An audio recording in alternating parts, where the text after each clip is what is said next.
ตอนควักไขว่ฝักใฝ่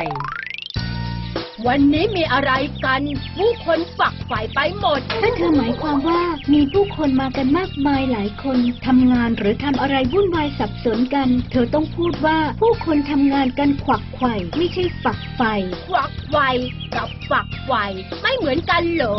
ที่พี่ก้อยพูดว่านั่งไขว่ห้างป้าแม้นแกยังพูดว่านั่งไขว่ห้างเลยโอ้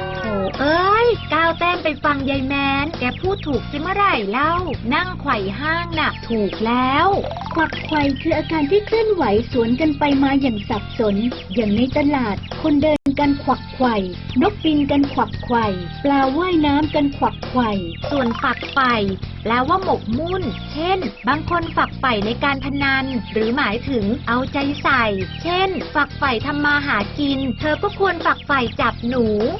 ขวักไขว่เขียนขอไข่ควบวอแหวนคำว่าไขว่ใช้สระไอไม้มาลายส่วนฝักใฝ่เขียนด้วยฝอฝาและใช้สระไอไม้ม้วนแล้วพบกันใหม่นะคะ